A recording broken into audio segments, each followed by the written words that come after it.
Evangelho de Lucas, capítulo 24, versículos 13 a 35, diz: Naquele mesmo dia, 2 deles estavam de caminho para uma aldeia chamada Emaús, distante de Jerusalém 60 estádios. E iam conversando a respeito de todas as coisas sucedidas. Aconteceu que, enquanto conversavam e discutiam, o próprio Jesus se aproximou e ia com eles. Os seus olhos, porém, estavam como que impedidos de o reconhecer. Então lhes perguntou Jesus: Que é isso que vos preocupa? E de que ides tratando à medida que caminhais? E eles pararam entristecidos.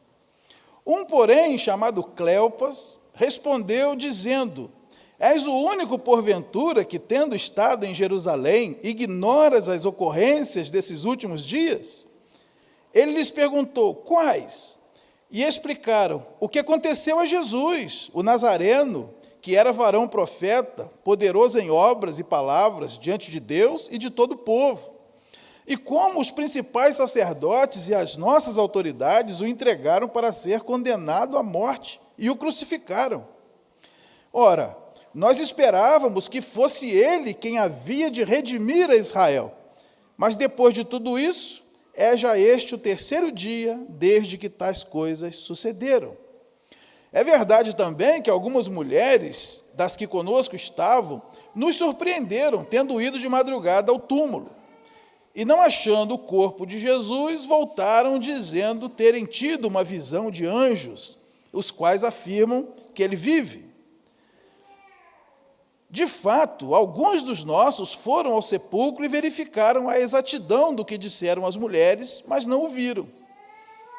Então lhes disse Jesus: Ó nécios e tardos de coração, para crer tudo o que os profetas disseram.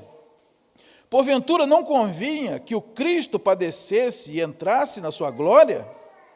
E começando por Moisés, discorrendo por todos os profetas, expunha-lhes o que a seu respeito constava em todas as Escrituras. Quando se aproximavam da aldeia para onde iam, fez ele menção de passar adiante, mas eles o constrangeram, dizendo: Fica conosco, porque é tarde, e o dia já declina. E entrou para ficar com eles. E aconteceu que, quando estavam à mesa, tomando ele o pão, abençoou-o, e tendo-o partido, lhes deu.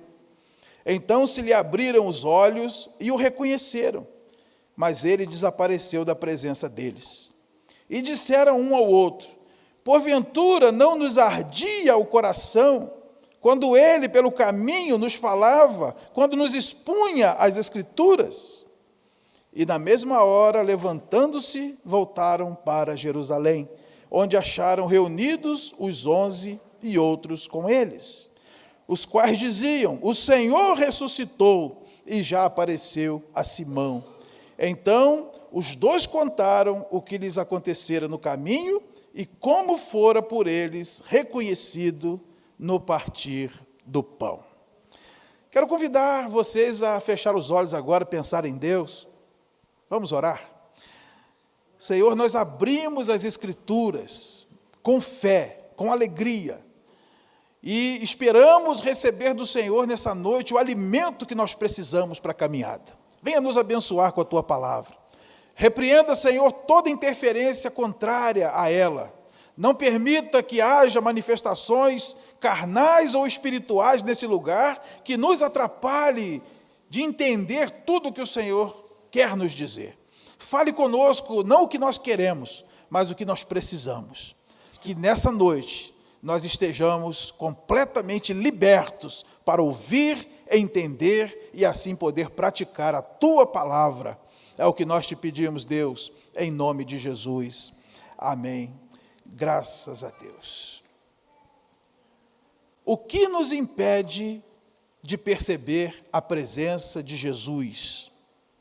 Lá em Mateus 28, Jesus disse: Eis que estarei convosco todos os dias, até a consumação do século. E a Bíblia diz que quem fez a promessa é fiel. Das palavras que o Senhor disse para nós, até hoje, nenhuma delas caiu por terra. Mas é fato que, às vezes, na nossa caminhada, parece que Jesus não está conosco. Nos sentimos sozinhos, nos sentimos desamparados, nos sentimos perdidos. E aqui está diante de nós o testemunho de 2 discípulos, 2 homens que há bem pouco tempo andaram com Jesus e ouviram essa promessa diretamente da boca dele. E eles estão voltando para Emaús. Deu tudo errado. Eles entenderam que Jesus resolveria todos os problemas deles, pessoais, nacionais, políticos. No entanto, o seu líder, aquele em quem eles depositaram toda a sua esperança, foi preso, foi torturado e foi assassinado. Jogaram-no no sepulcro e o sonho acabou. E eles estavam agora de volta para Emaús. Esses discípulos estavam deixando para trás os seus sonhos. E vocês vão ver que nesse retorno, nesse abandono, Jesus estava caminhando com eles e eles simplesmente não perceberam. E eles não são os únicos a fazer isso. Se você ler, por exemplo, em João, capítulo 21, versículo 3, depois que Jesus é morto, o que Pedro diz? Vou pescar. E ele chama os outros discípulos, eles disseram, nós vamos contigo. Ora, Jesus chamou Pedro e disse, agora vocês não vão pescar mais peixes, vocês vão pescar homens. Mas aquele que chamou morreu, o sonho acabou. E eles agora voltam para a pescaria, da mesma forma que esses 2 estão voltando para Emaús, Pedro e os discípulos voltam a pescar peixes. Quem de nós nunca passou por isso, irmãos? De dizer, vou pescar. Quantas vezes, nas lutas que passamos em família, na igreja, com as pessoas, no trabalho, não dá vontade de fechar a Bíblia e dizer, vou pescar. Pedro fez isso. Todos nós temos sonhos, todos nós temos expectativas, todos nós esperamos que algo aconteça dentro do planejado, mas de repente vem alguma coisa que nos derruba, nos destrói. Decepções, perdas, tragédias, desilusões, traições. E a vontade que dá é deixar tudo para lá e ir pescar. Se você se sente assim, seja bem-vindo, você não está sozinho. Os discípulos passaram por isso, esses 2 discípulos aqui no caminho de Emaús também passaram com isso. A tristeza era tão grande que eles não percebiam que Jesus estava ali com eles. O que nos impede de perceber Jesus conosco? Mesmo nas piores lutas, mesmo no momento de lágrima, de dor, quando nos sentimos sozinhos. E eu quero caminhar com vocês nesse texto e refletirmos sobre algumas coisas. Em primeiro lugar, eles deixaram que as tristezas e as preocupações os cegassem. Olha o que diz o verso 16, os seus olhos, porém, estavam como que impedidos de o reconhecer. E a pergunta que Jesus faz para eles, que é isso que vos preocupa? Vocês estão entristecidos. Aqueles discípulos deixaram que a preocupação e a tristeza embaçassem o seu olhar. O que é a preocupação? A preocupação é quase um sinônimo de ansiedade. Você se preocupar. Você se ocupar hoje de algo que ainda está lá na frente. E quem não tem preocupação? Com os filhos, com a estabilidade no emprego, com as contas no final do mês, com a sua proteção, com a sua aposentadoria, com a sua casa quando você viaja. Todos nós temos preocupações. E quando nós lemos lá em Mateus capítulo 6, especialmente versículo 34, Jesus diz, não vos inquieteis com o dia de amanhã. Basta a cada dia os seus cuidados, até porque você se preocupar, ou seja, se ocupar hoje dos problemas de amanhã, não vai resolver nada.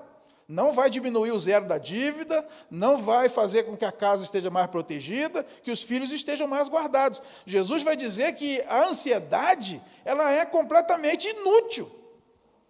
Por mais ansioso ou preocupado que um ser humano esteja, ele não consegue acrescentar meio metro no curso da sua vida.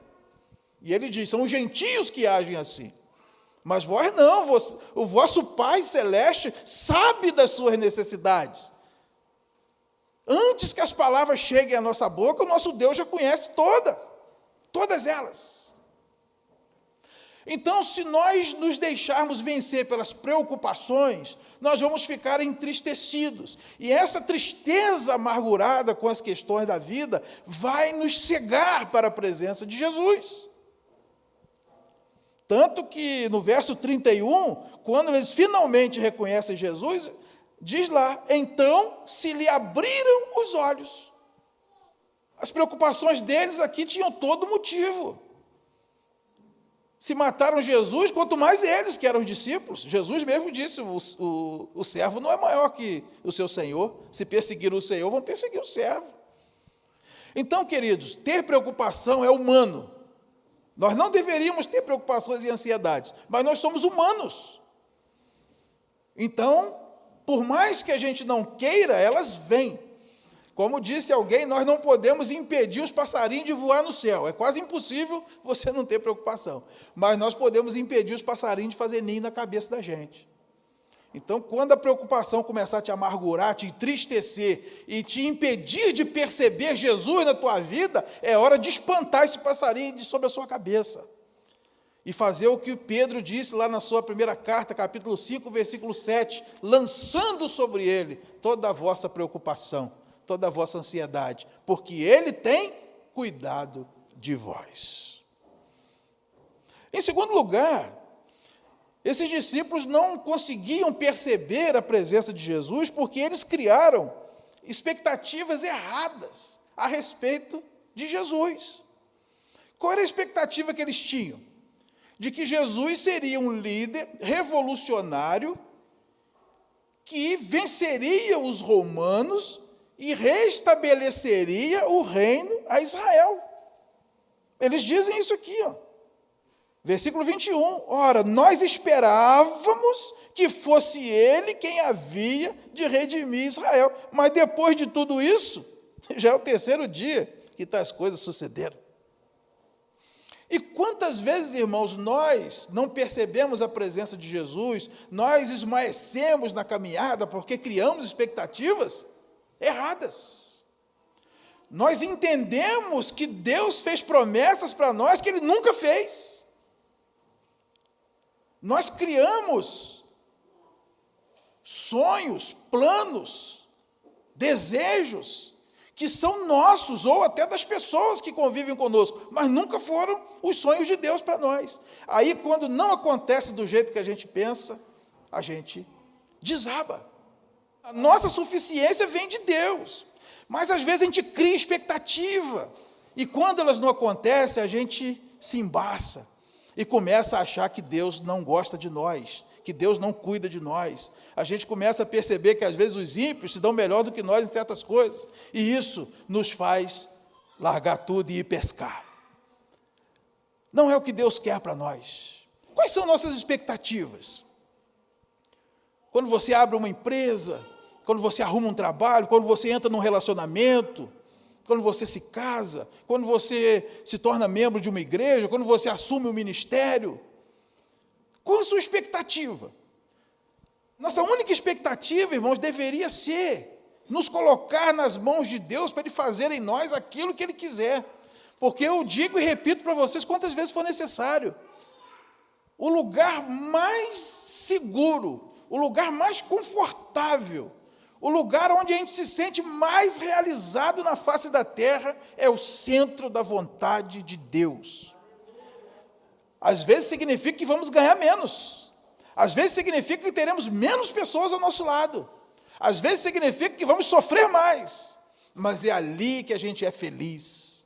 Então a nossa expectativa deve ser fazer a vontade de Deus e entender aquilo que Deus quer fazer na minha vida e por meio da minha vida.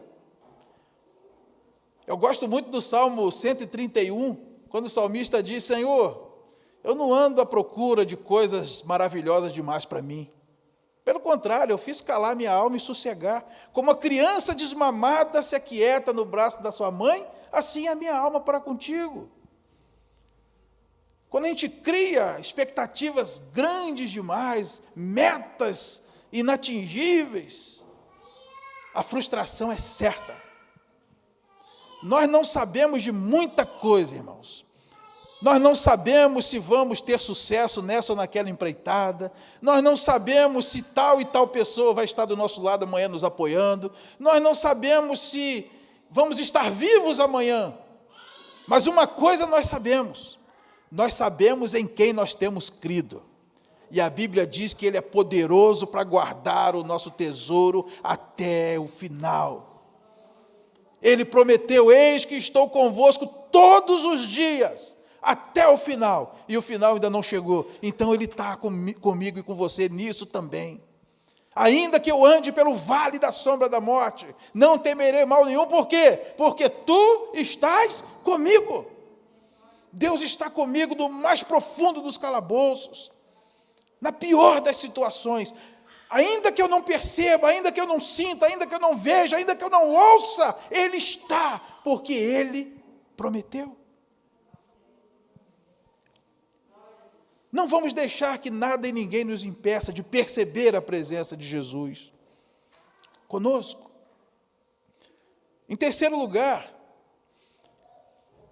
eles não perceberam a presença de Jesus porque eles não prestaram atenção naquilo que os profetas disseram. Olha o que Jesus diz para eles aí no verso 25. Então lhes disse Jesus: nécios e tardos de coração para crer tudo o que os profetas disseram. Porventura não convinha que o Cristo padecesse e entrasse na sua glória?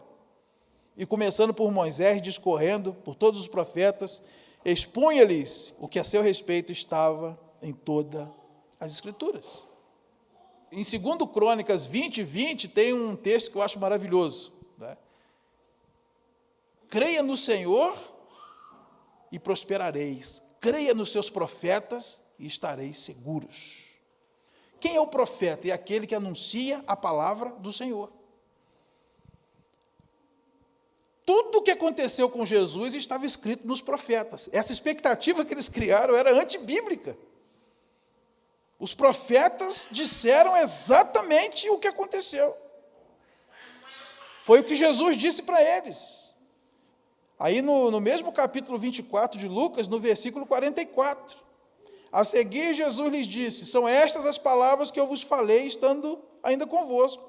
Importava que se cumprisse tudo o que de mim está escrito na lei de Moisés, nos profetas e nos salmos. Como é que o Antigo Testamento se divide? Livros históricos, entre eles o Pentateuco, né, os livros de Moisés, livros poéticos e livros proféticos. Jesus disse: em mim se cumpriu tudo o que está escrito nos livros históricos, nos poéticos e nos proféticos.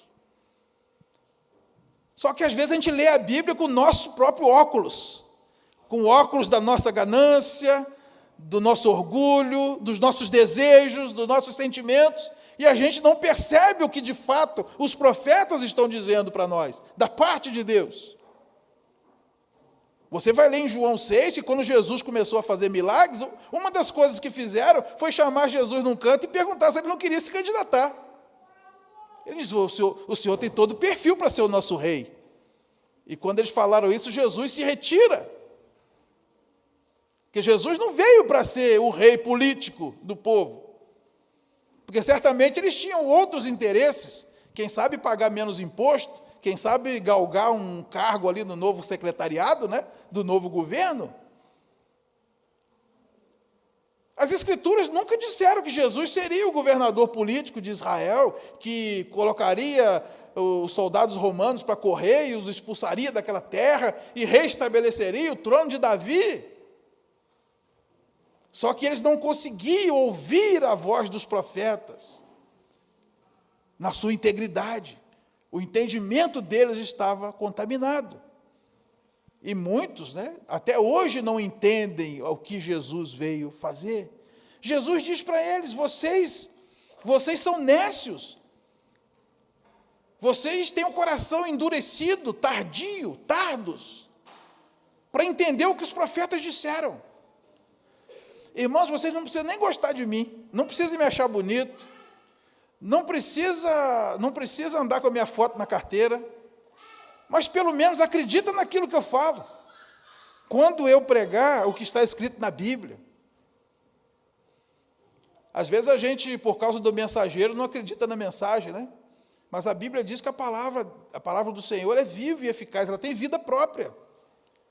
Paulo diz: olha, eu vigio bastante, porque senão, eu tendo pregado a muitos, posso vir a ser desqualificado. O poder é da palavra. Ainda que o pregador se desqualifique, aqueles que ouvirem a palavra serão abençoados, transformados, salvos.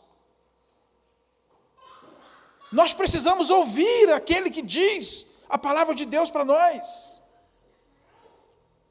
Porque se nós não prestarmos atenção no que está escrito na palavra do Senhor, nós vamos deixar de perceber aquilo que Deus está fazendo. Jesus vai estar conosco e a gente não vai perceber. Por quê? Porque a gente não presta atenção naquilo que está escrito. Porque vem alguém e diz: mas o verdadeiro crente não fica doente. Aí você acredita naquilo que não está na Bíblia, e quando você fica doente, você não vê Jesus com você. Mas como a gente não fica doente? Se o próprio apóstolo Paulo disse que tinha um espinho na carne, e ele orou 3 vezes, e Deus disse que a minha graça te basta. Ninguém fez mais milagre que Eliseu no Antigo Testamento, fez 14. E ele mesmo padeceu de uma enfermidade. Timóteo tinha uma doença no estômago. Enfermidade faz parte da vida. Não está escrito em lugar nenhum que Jesus vai curar todas as enfermidades. Porque senão ninguém morre mais, Então, porque nós não ouvimos na íntegra o que está escrito na palavra do Senhor, nós deixamos de perceber Jesus conosco. Jesus disse para nós: no mundo tereis aflições, tribulações, problemas, mas tende bom ânimo, eu venci o mundo. E eu estarei com vocês em cada situação, ajudando você a resolver os problemas dos seus filhos, ajudando você a resolver os problemas do teu casamento, ajudando você a arrumar um trabalho e pagar suas contas. Eu estarei com você todos os dias. O que nos impede de perceber Jesus ao nosso lado? Preocupações e tristezas cegando os nossos olhos. Expectativas erradas daquilo que Deus vai fazer. Falta de atenção àquilo que os profetas nos ensinam da palavra do Senhor. Como é que eu posso perceber, então, Jesus na minha vida? Esses discípulos aqui chegaram um momento que eles perceberam, graças a Deus. Isso deve acontecer conosco também. A gente percebe Jesus na vida da gente quando a gente começa a atentar para o que Ele faz em nós, tanto nas coisas materiais quanto nas coisas espirituais. Primeiro, eles reconheceram Jesus no partir do pão. Olha lá no final do versículo 35. Como fora por eles reconhecido no partir do pão. Como é que foi isso? No verso 30. Aconteceu que quando estavam à mesa, tomando ele o pão, abençoou e tendo-o partido, lhes deu. Então se lhes abriram os olhos e o reconheceram. Eu não sei se foi o jeito que Jesus pega no pão para repartir, mas o fato é que eles reconheceram Jesus no partir do pão. Lembra o que Jesus disse para o Satanás, lá em Mateus 4? Não só de pão viverá o homem, mas de toda palavra que procede da boca de Deus. Então, esse texto diz que nós precisamos de 2 coisas na vida, pão e a palavra. O corpo precisa de pão. E Jesus nos dá o pão para o corpo. Nós podemos perceber Jesus na vida da gente, no pão de cada dia, irmãos. Jesus orou, Pai nosso, o pão nosso de cada dia nos dai hoje. Nós só estamos aqui, eu estou aqui há 54 anos, aí, muitos aí até mais do que eu, e alguns menos, mas nós só estamos aqui hoje porque Jesus nos deu o pão nosso de cada dia, porque sem comida ninguém chegaria aqui. Alguns comeram mais, outros comeram menos, alguns comeram melhor, outros pior, mas todos nós comemos o pão, por isso que nós estamos aqui. Será que nós não podemos perceber como Deus tem cuidado de nós? Eu já fiquei 2 anos desempregado, irmãos. Eu não passei fome. Eu sou de uma família que nós éramos 6 dentro de uma casa, e meu pai nunca ganhou mais do que um salário mínimo. E em muitas ocasiões ele nem trabalhava. Mas nós nunca passamos fome. Sempre tinha alguma coisa e sempre vinha de algum lugar. Então, nós podemos perceber e reconhecer Jesus no partir do pão. Lembra quando você ganhava pouco? Lembra quando você ficou desempregado? Lembra como Jesus partiu o pão do mesmo jeito? Nós comemos. Reconhecer Jesus no partir do pão é reconhecer que Ele supre cada uma das nossas necessidades materiais. Infeliz é aquele que acha que come o pão da sua própria inteligência, da sua própria força, da sua própria capacidade. Porque a Bíblia diz que é Ele quem nos dá a vida, a respiração e tudo mais. Nós só saímos da cama de manhã porque Ele nos presenteia com o dom da vida. Então é Ele que nos parte o pão. E em segundo lugar, Ele nos dá também o alimento da alma. Olha o que diz no verso 32. Porventura não nos ardia o coração, quando Ele pelo caminho nos falava e nos expunha as Escrituras. As Escrituras são o alimento para a nossa alma. Irmãos, Jesus tem as palavras de vida eterna. Quando a palavra dele chega até nós, o nosso coração arde. Pedro disse isso lá em João 6,68, Senhor, para quem iremos? Só Tu tens as palavras de vida eterna. Irmãos, o dia que o nosso coração parar de arder com uma pregação, o dia que o nosso coração parar de arder quando a gente lê aquele texto bíblico, alguma coisa muito errada está acontecendo com a nossa vida espiritual. Deus nos revelou as Escrituras. Tudo o que está escrito para o nosso ensino foi escrito. E é tão bom quando você abre uma página da Bíblia e aquilo acelera o seu coração, aquilo faz algo arder. É tão bom quando a gente ainda se emociona com a palavra do Senhor. Quando a gente ouve Ele falar conosco por meio da palavra.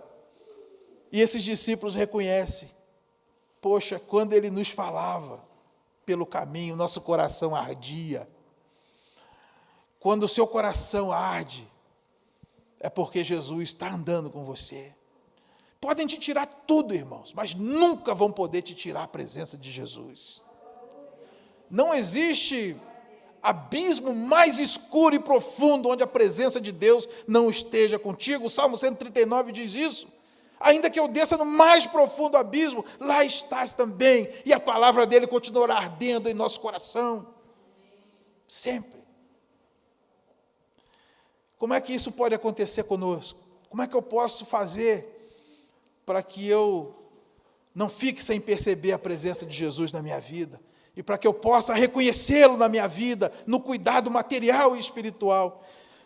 No verso 29, esses discípulos fizeram algo que é uma oração, e nós podemos fazer hoje aqui. Eles disseram, fica conosco, porque é tarde, e o dia já declina. Muitos aqui conhecem aquele louvor do divino companheiro no caminho.